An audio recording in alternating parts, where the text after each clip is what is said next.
নমস্কার বন্ধুরা, সংসারের রীতিকথায় সবাইকে স্বাগত জানিয়ে আমি তনুশ্রী চলে এসেছি নতুন একটা রেসিপি।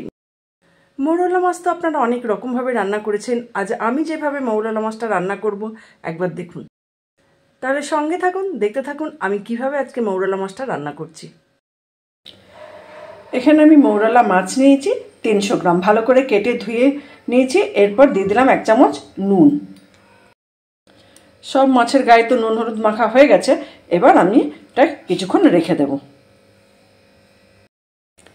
এখানে আমি একটা কড়াই বসিয়ে দিয়েছি আর কড়াইয়ে দিয়ে দিলাম তেল। তেলটা তো গরম হয়ে গেছে। এবার যে মাছগুলো নুন হলুদ মেখে রেখেছিলাম মাছগুলো দিয়ে দিলাম।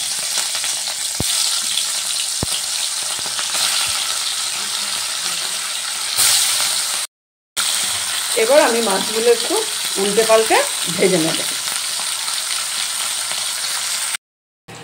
সব মাছগুলো তো ভাজা হয়ে গেছে, এবার আমি তুলে নেব। মাছগুলো তো ভেজে তুলে নিয়েছি। এবার ওই কড়াইয়ের মধ্যে দিয়ে দিলাম আর একটু সর্ষের তেল। এবার দিয়ে দিলাম 1 চামচ কালো জিরে আর একটা কাঁচা লঙ্কা। এবার ফোড়নটা ভালো করে ভেজে নেব। ফোড়নটা ভাজা হয়ে গেছে। এরপর আমি দিয়ে দিচ্ছি পেঁয়াজ কুচি। একটা বড় সাইজের পেঁয়াজ কুচি করে রেখেছিলাম, দিয়ে দিলাম। এবার পেঁয়াজগুলো ভালো করে ভেজে নেব।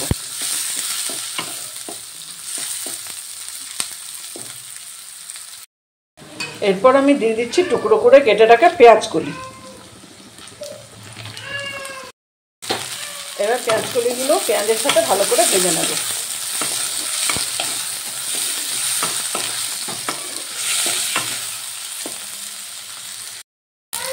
এরপর দিয়ে দিলাম টুকরো করে কেটে রাখা টমেটো, দিয়ে সব কিছু ভালো করে ভেজে নেব।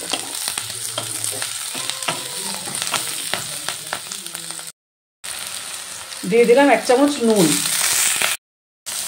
এবার দিয়ে দিলাম 1 চামচ লঙ্কা গুঁড়ো, দিয়ে দিলাম 1 চামচ আদা বাটা,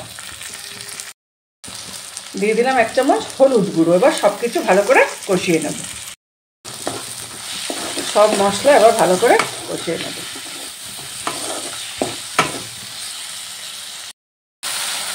এরপর দিয়ে দিলাম একটু জল। এবার দিয়ে দিলাম পরিমাণ মতো নুন। এরপর দিয়ে দিচ্ছি ভেজে রাখা মৌরলা মাছগুলো। এবার দিয়ে দিলাম একটু জল। ওই মাছগুলো ভেজে রেখেছিলাম ওই বাটিটা ধুয়ে একটু জল দিয়ে দিলাম।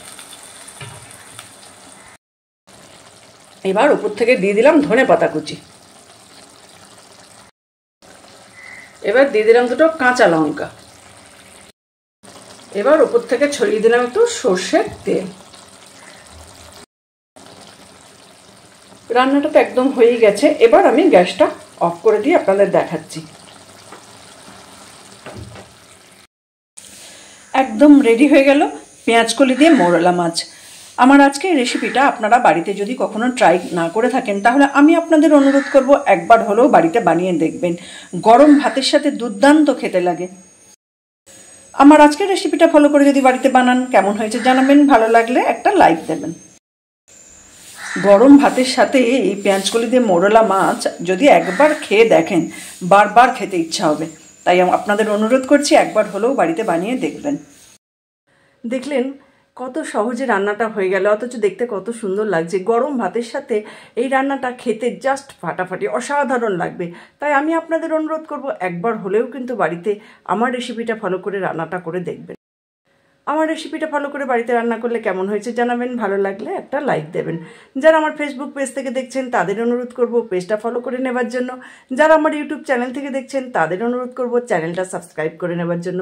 আর অলরেডি যারা সাবস্ক্রাইব করেছেন, সঙ্গে আছেন, পাশে আছেন, তাদের তো অসংখ্য ধন্যবাদ। এইভাবে আমার সঙ্গে থাকুন, পাশে থাকুন। সবাই ভালো থাকুন, সুস্থ থাকুন।